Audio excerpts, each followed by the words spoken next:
Hey, how you doing? This is Kat Pons with Restoration from Within. My name is Kat Pons, like I said before, and we're here for Temple Talk Thursdays. We had to re-record and have our very special guest, Mr. Ed Brogdon, to come back and give us all the intel, all the information, and the benefits of growing our own today. So thank you so much for that opportunity, and thank you for tuning in today. So without further ado, we're going to have Mr. Brogdon talk to us about the benefits of growing and also going to share some vital information on what's really going on in the food industry and why is it so important to grow our own. So without further ado, I'm going to give the floor to Mr. Ed Brogdon. Thank you, Mr. Ed Brogdon, for being here. And I'm going to mute my phone so that you can chime in and give. All right. Good morning, everyone.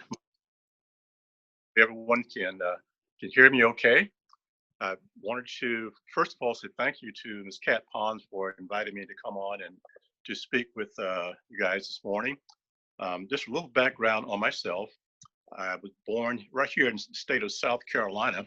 I'm from a farming family, farming community in central South Carolina. And my professional background, of course, United States Air Force. I spent a career there, another career with CarMax. And that's really kind of where it started. One afternoon, I was having lunch and looking through I think it was a Tuesday newspaper.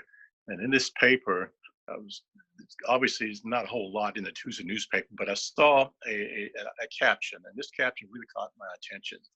What it talked about is that here in Columbia, South Carolina, the legislator had pushed through a bill to make it illegal to plant vegetables on your own property within the city of Columbia. And the article said that it didn't pass, of course, which is very fortunate for us. So after doing a little research, I found that through one of our congressional aides office that it was in fact a bill that was pushed through, but again, it did not pass. So I'm going to shoot from 2009 when I learned about that right to last month. And if everyone remember, last month, what did we have? We had the government shutdown. And there was an article that was published by the United States government that talked about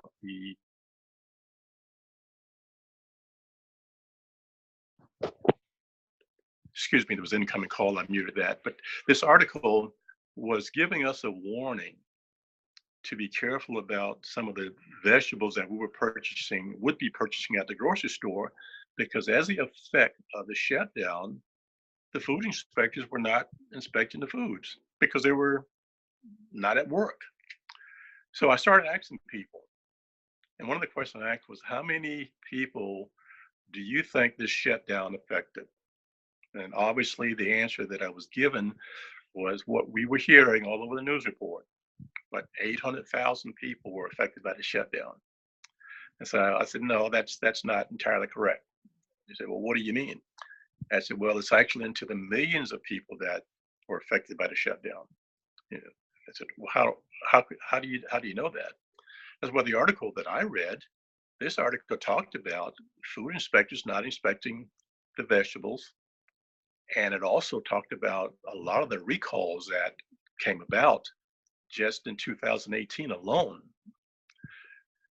If you are a consumer of vegetables in the United States during that time period, you were potentially affected. So it put me in a position to where I felt that I needed to do something a bit more. Now what I'm going to do is I'm going to go back again to 2009 and give you a history of a business that I started called Back to Eden, just like the Garden of Eden, right? And what I did is, of course, with the business, you want to make sure that your business has a mission. So the mission of Back to Eden was to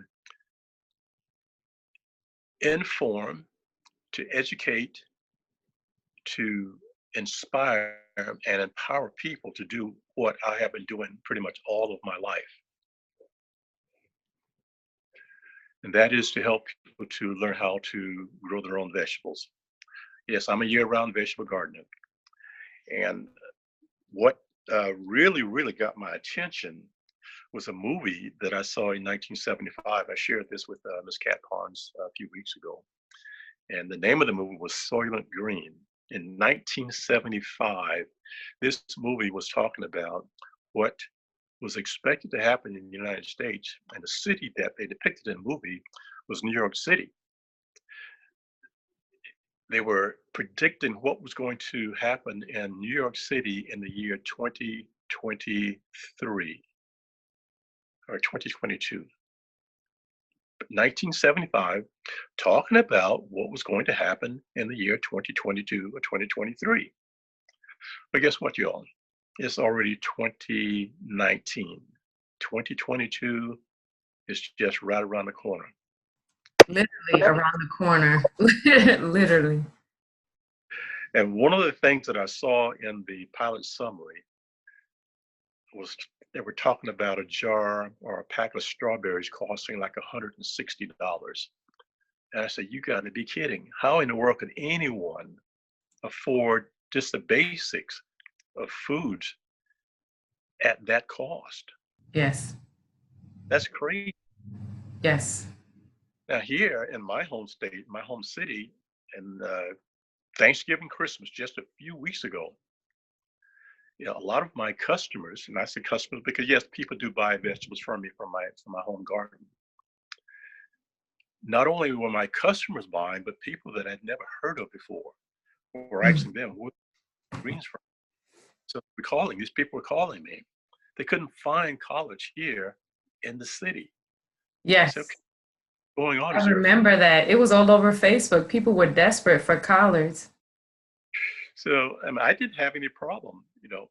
So I did find that this was not due to any government action. So I want to go ahead and clear that up. There was no Yeah. conspiracy to make sure that we didn't have, you know, our collards and our turnips and things like that for Christmas. But what I did find though is that we had a lot of rain, and the rain. What happened is it affected the farmers not being able to get to the crops in the field. Mm. But still, that's a problem, right? Mhm. I didn't have the problem, but why were other people suffering from the same problem that you know hundreds, literally thousands of people here were suffering from? Well, my mythology of growing vegetables was sort of shaped about 20 years ago, where I learned that raised bed gardening. If you've heard about the raised bed boxes that people are planting in, right? If you heard that, that is in fact the key. And I've tried this year after year, and I found that when I plant in raised bed boxes, my crop does not suffer from some of the same environmental things, basically an act of God that other people are suffering from. So Okay. again, find myself in a position to help to educate people on what you can do to grow your own vegetables. So we're going to, and that's something that we're going to be doing here in this year. I started a campaign. As a matter of fact, I want to empower 100 families. Yes, 100 families. Yay. Same thing that I'm doing. That is to grow your own vegetables. Yes, there is a vegetable for every season. And part of my professional career was in the military. I lived in climates that you think is cold here. This is nothing compared to the winters of New Hampshire. The Wow. winters I was stationed in Grand Forks, so I understand. about the negative. Now here, just last week, I think it said 85% of the U.S. was in the below freezing temperatures. Mhm. So what do you think people were doing? What do you think gardens were doing? Well, I know what I was doing. I was going outside after the frost and my greens unthawed and harvesting my own fresh vegetables. And a lot of Mhm. people, what do you grow at this time of year? Well, there's a crop that is grown for every season. And it's just amazing that this goes way back. I mean, way, way, way back. The book of Genesis. Mhm. Every organism was created by day 6, according to Genesis. We came Yes. along. So essentially, everything we needed was already here waiting on us. But what has happened over the centuries is that we have lost touch. We've lost touch with our heritage. We've lost touch with what has sustained us. over the years, and it's going to come back to haunt us because if we're waiting on our government, we're waiting on our economy to sustain us, it's not going to happen. And there's evidence of that being shown right now. Mm-hmm. I want to kind of touch on something too. I know this is a lot of information that I can share with you, but It's one of great the information. really bothers me is that our government knows a lot that I don't think they are sharing with us at a larger scale of information and knowledge and scope that I think that it should be. I will take the CDC in Atlanta. Um, there's some things that I think that should come out of that organization to let us know what we should be doing, what we should be watching out for. It's no secret that in the news the past couple of months, the chemical Roundup has been brought to light, and a lot of the lawsuits, some have been settled, a lot of still pending on the effects of Roundup and what it's having on our society. That's not being shared at a large, wide enough scope, in my opinion. So what I want to do and what I plan to do and what I have been doing to a great extent is to share that information with others. Be careful with a lot of the chemicals that you are putting on your vegetables if you do in fact do a garden. There's a lot of report coming out of that some of these chemicals are directly related to Alzheimer's and dementia. Yeah, and Mr. Ed, I wanted to talk about that also because I don't know about you. Unfortunately, my grandmother is affected by it, and I've seen the toll that it's taken in her life. And for you to say that it's closely associated by that, even by the stuff that we put on our bodies, that's a direct correlation of Alzheimer's and dementia. But I also wanted to note that this is a serious topic that you're talking about, sir, because there's a massive increase of that nowadays. Like we see a lot more people being affected with dementia and also with Alzheimer's, And so please take note, ladies, y'all watching this, y'all listening. He's really sharing some really good information to empower you, and not just on your vegetables and your fruits. If you have a garden, even in your flower bed garden, or even on your grass, because these are things that are affecting you. If you have small children and you have them out there playing in the yard, guess what? That's another way of getting it, not just ingesting it, but I also affecting even if those with who are animal parents. You have to all that what he's saying. So take heed. Please listen to what Mr. Ed is sharing, and thank you so much for sharing with us this plethora of information. You're quite welcome. It's my pleasure. For those that would like to get more information, Ms. Pons, you really touched on some great information there. We are privileged with the ability to almost Google and find out anything we want nowadays. Yes, Think sir. back. So if you were to Google, I think you probably want to go through the CDC and look at the forecast or the prediction for Alzheimer's in years to come. And I think not too long ago that I think it was highlighting the prediction of the year 2045, if I'm not mistaken, which again is not that far away. And if you look back in comparison, where just years ago, it seems like we were talking and concerned about Y2K. If you all, anyone is old enough to remember that, it's like, what in the world is going to happen in the year 2000? Well, that's what, 19 years ago? Mm-hmm. So 2019 to another 19 years into the future, it's not that far away in comparison. But the numbers that I believe that I saw when I looked at this about 2 years ago was a prediction somewhere in the neighborhood of around 40% of the US population being affected by some form of Alzheimer's or dementia. Wow. You think that is a problem? I Yes. think that's a little bit, just a little bit underneath half of the nation. So that's exactly. So let's just say if 40% are affected, that leaves 60% that has a responsibility now to do what? Help take care of the 40%. Yes. What percentage of that 60% do you think are going to be willing to dedicate that much of their time to take care of their loved ones? What 60% do you think? Think about your own families. Think about yourself. I see a sharp rise in the number of senior care facilities popping up Yes. all our neighborhoods. I agree with that. And I'm gonna tell you why, because I don't know the challenges my brother faced on a daily basis, but when he does talk to me, and he's my uncle, we kind of was raised as brother and sister because my grandmother, who he's caring for, raised me. So Mhm. um, just to hear the challenges that he faced, and he has a willing heart, continues to have a willing heart to care for my grandmother.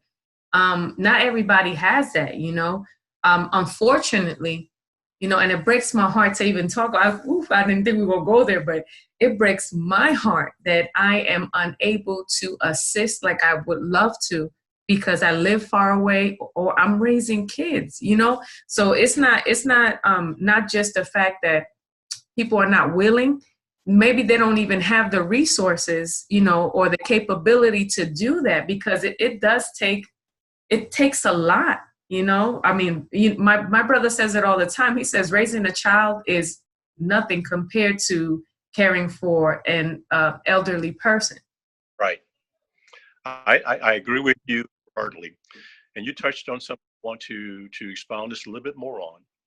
It's not necessarily the willingness, but the ability resources. Yes. I'm old enough at 64 years old to remember my parents talking about the asylums, the hospital. They call them the crazy house. Mm-hmm. I believe, and I don't want to sound negative, but reality, it is what it is. I believe that some of our current day senior care facilities is just another form of asylum. Because again, I cannot imagine the 60% being capable of providing the care that's necessary, for our loved ones and for society that we still have to live in. We've got to maintain to some degree some type of a lifestyle. So I'm hoping, that my thoughts and prediction doesn't come true, um, because I didn't hear very many positive things about the asylum type hospitals or care facility where people essentially existed. And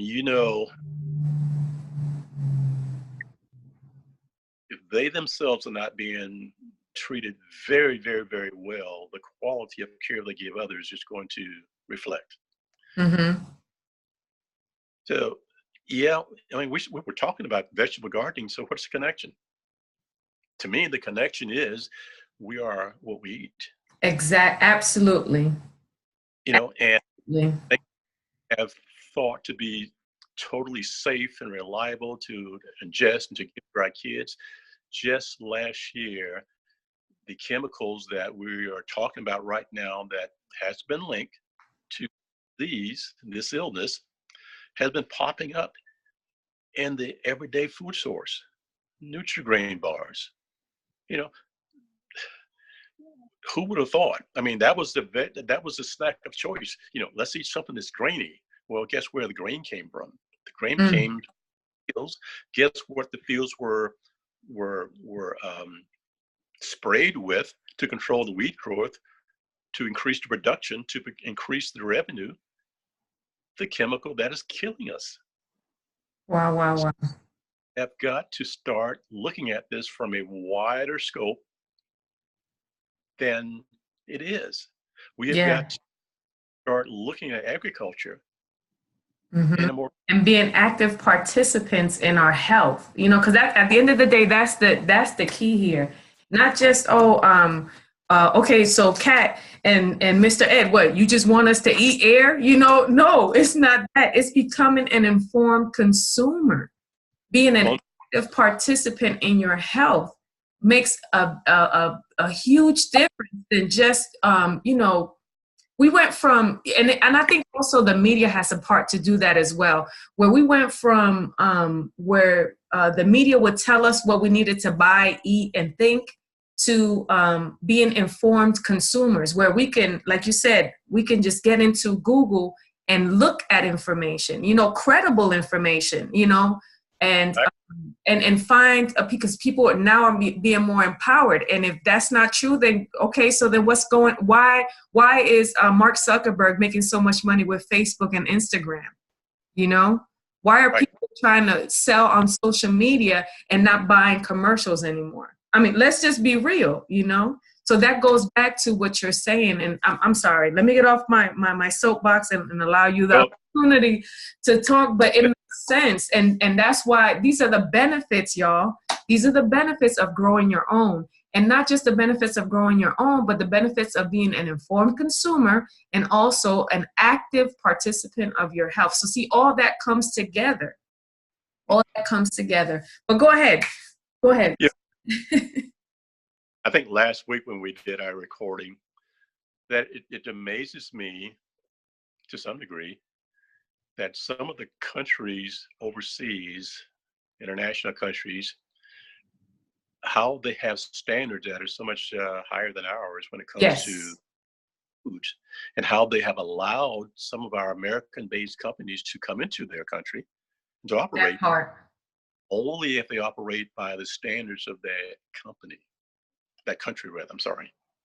Why don't we have that same mandate here? Mm-hmm. I'm going to put that responsibility on us, purely on our shoulders, not on the local government, not on the federal government. That's we need to own that one. Mm-hmm. I, But I I agree with that, and I agree because one of the things that I learned when I was learning about couponing. I know this is going to sound crazy, but when I learned this about what couponing is, that when you are at the register, that information is being captured by the manufacturers, right? So because it's being captured by the manufacturers, whatever you purchase, they increase the manufacturing of that type of product because you're buying it. So that goes back to what you're talking about. If we go to legislation and or voice our opinions and be informed about what's being voted on, and put the pressure, quote unquote, on our people who we vote, or just vote on who we put up there, that will change. That will make a difference. But even our dollar, that's why you see Walmart is getting in on selling you organic products. That's why you see Publix and all of them, they're changing. You're seeing more difference now because they're seeing that the money, when it goes to the register, people are becoming more informed. But the more we do that, the more that we participate, that's what's going to happen. right, I'm going to ask you a challenging question. You mentioned the word organic.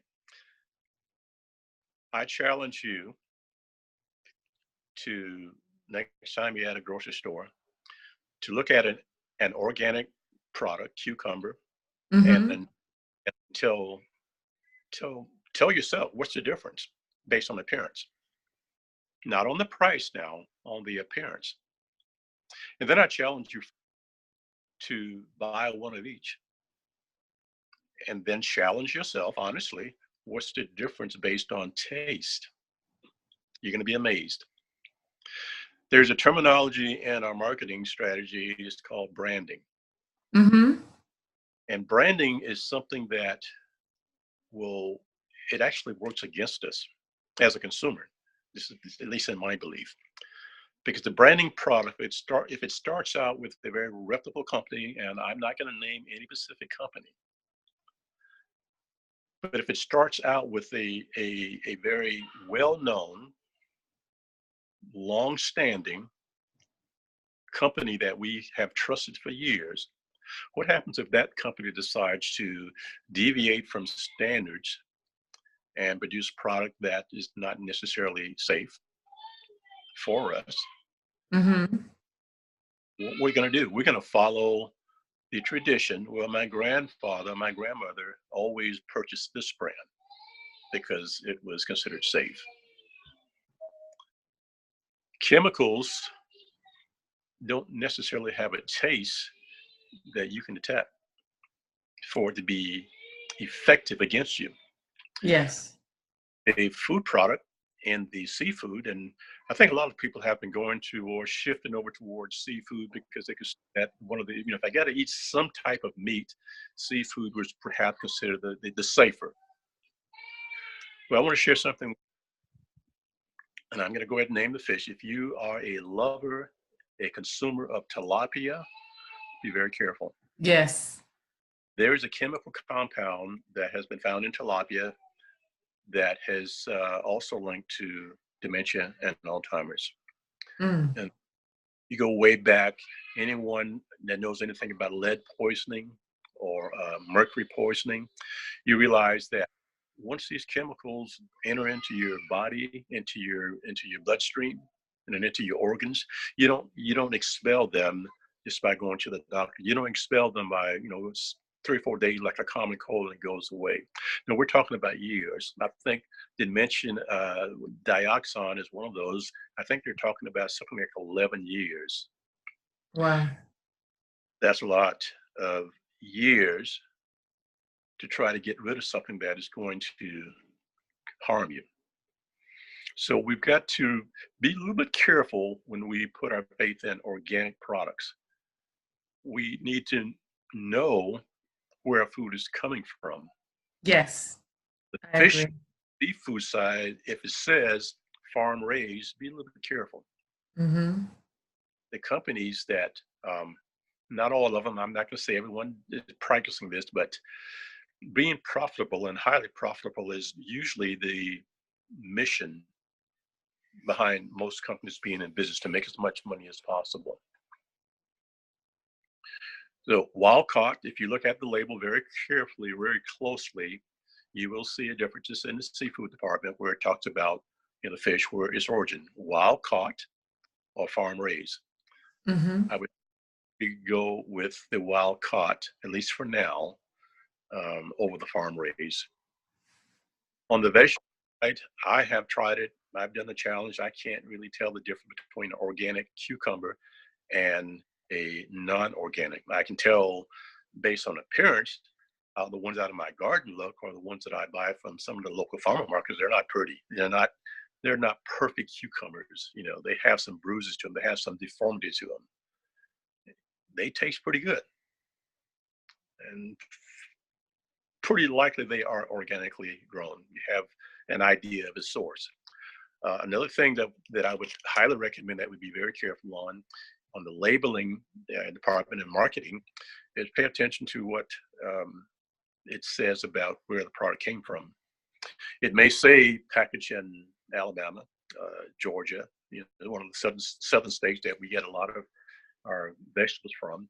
And I think there's an old myth that if it's grown down south, deep south, it's probably the best, better tastes than something grown. Not Mm-hmm. can't grow tomatoes in New York City, but there's that sort of belief there. If it's grown from the south, it's probably good old southern safe food. Well, the labels that I've seen a lot of them that says packaged in one of those states, but not necessarily grown in those states. Some are grown outside of the U.S. where there's absolutely no agriculture standards. So we got to be careful. So Absolutely. educate ourselves, and again, putting the burden on us. We can do more for ourselves than we're doing. You know, I'm not saying everybody can be an expert or a master gardener like I am, but you can do a whole lot more than what you're doing right now. There is still enough time for many of us to revisit, and spend some quality time with our grand aunts, uncles, and our foreparents that are still here with us. Those that still sound mind. And I can almost guarantee you that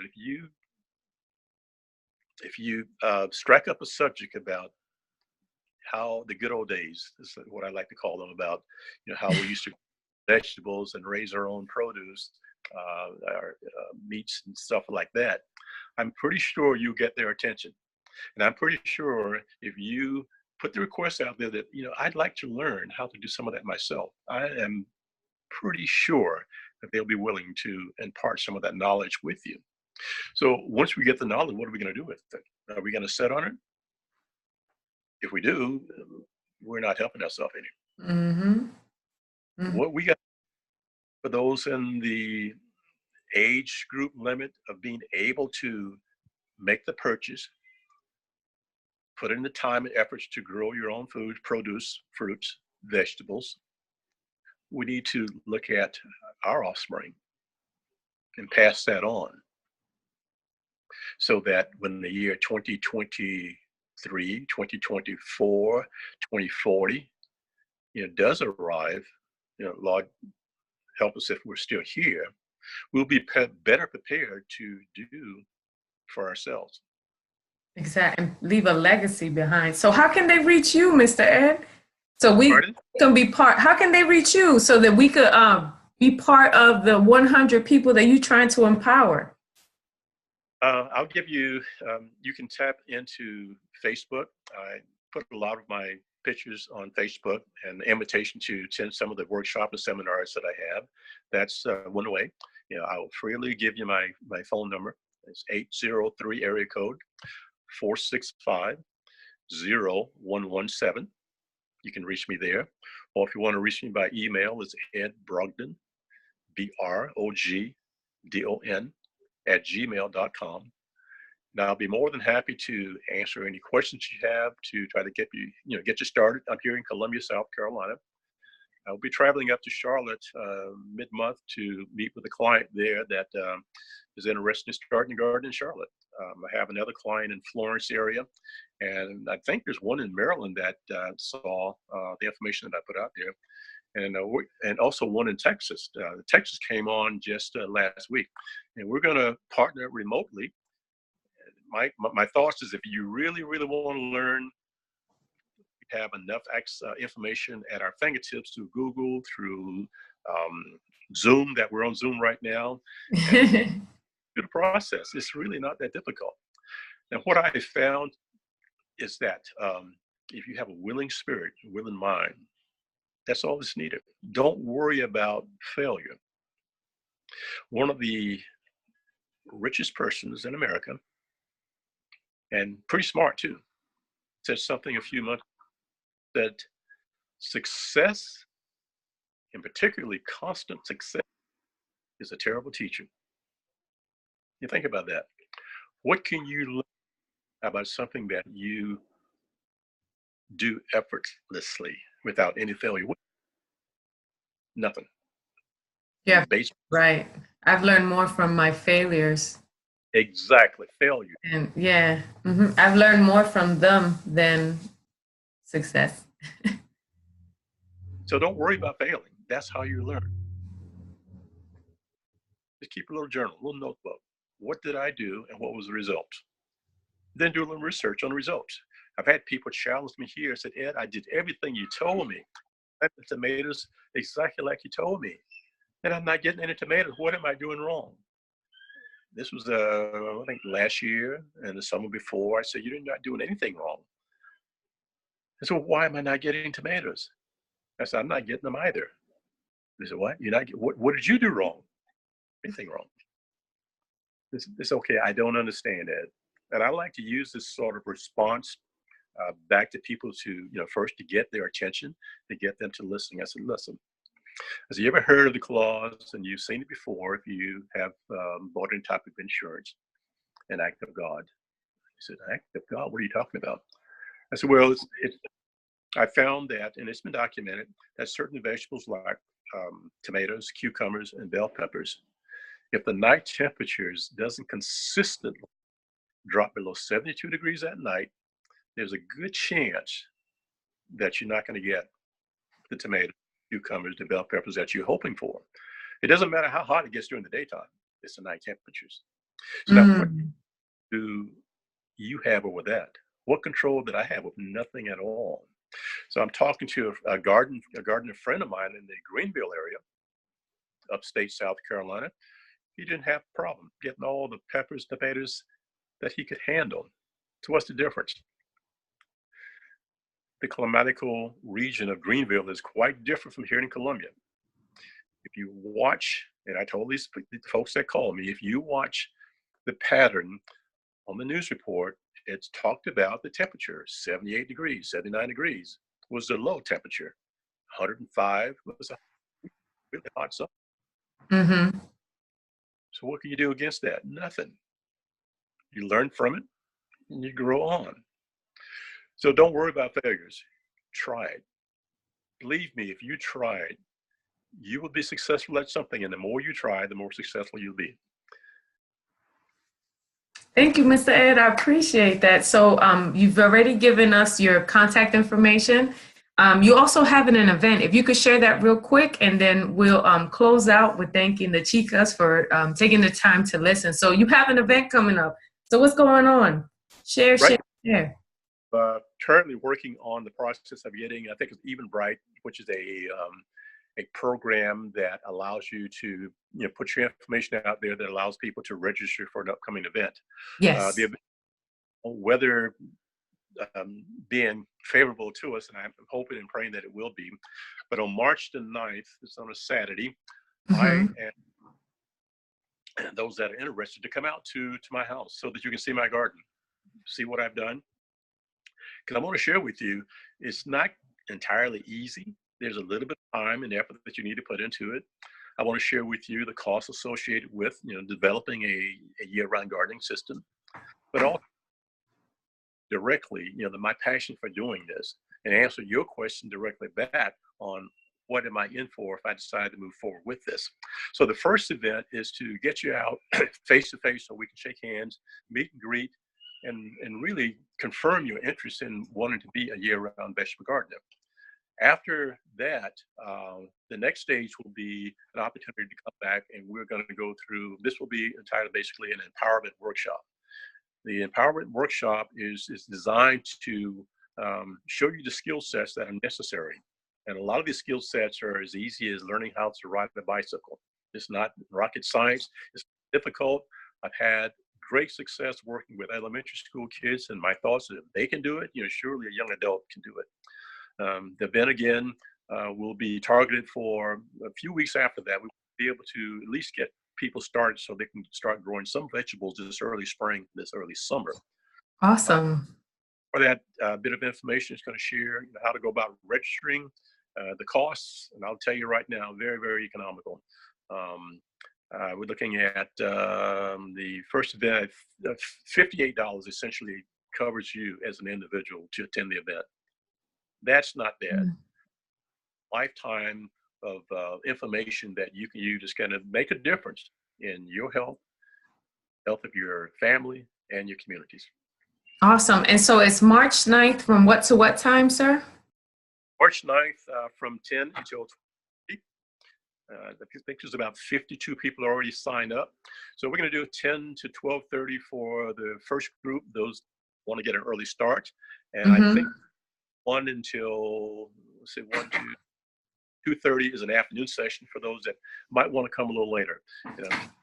When I put it out there, please choose your choice of event, so that and I'm hoping that we don't have 100 people show up at the same time. Not that see them, but at the same time, I love to be able to give more individualized attention to the people that are coming as my guests. Okay. And so they can find you in your personal page until you add it up to the Eventbrite, correct? Exactly. Eventbrite or Eventbrite, whatever it's called. It's the same place you go to get your tickets for local celebrities coming to town. It's a very user-friendly site, so I'm looking forward to meeting and seeing you. All right. Well, thank you, Mr. Ed Brogdon, for being here. Thank you for following your passions and creating this business and empowering 100 people. I'm gonna congratulate you in advance to reaching more than 100 people this year. I am hoping that I'm one of them this year, but if not, I am coming. I've been watching you for a long, long time.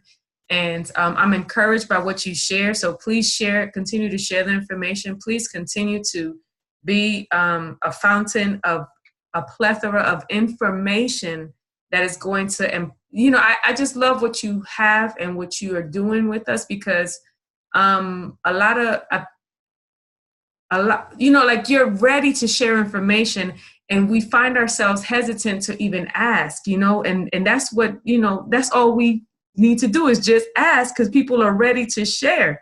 So Exactly. I just thank you for that. And again, congratulations for your event in March, on March 9th. And you said from 10:30 to 12:30 and from 1 to 2:30, right?